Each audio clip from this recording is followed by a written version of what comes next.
Tell me a little bit about what you've done out here. I mean, the entire weekend now, and what kind of numbers you came up with on the overall.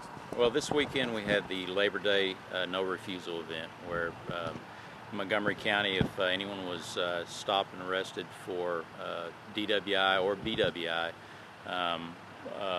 breath test or blood test would be requested. If that person refused to provide a sample, then a warrant was obtained, signed by a judge, and their blood was taken with the authority of a search warrant.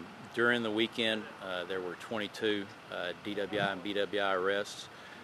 There were several warrants, 13 search warrants resulted in blood draws being taken from suspects. These suspects were concealing evidence, and judges signed the search warrants after reviewing them to obtain the evidence. The evidence being basically the blood? Correct. Blood, correct. Okay.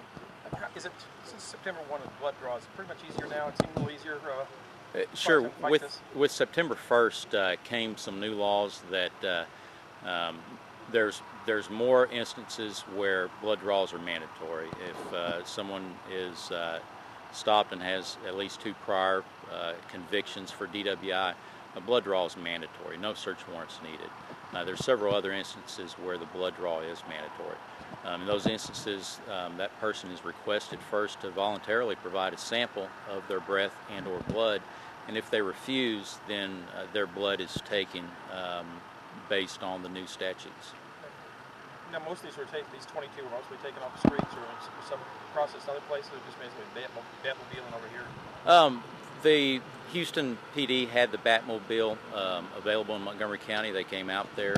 We appreciate their help. They've embraced the region-wide approach. They've helped the DA's office out numerous times in the past in Montgomery County, helped us out. There were 3 total BWI arrests on the lake during this weekend. Several people on the lake reported to officers who were checking them that they had designated drivers, and they did.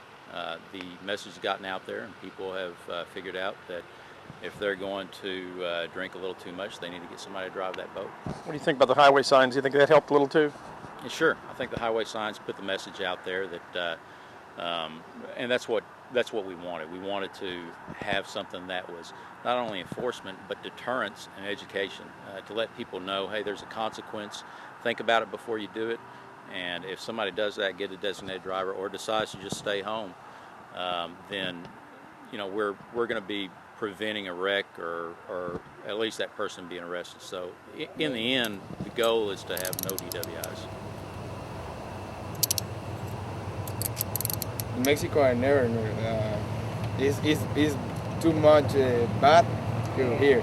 Too much. Yeah, it's too worse much. than here. I never knew.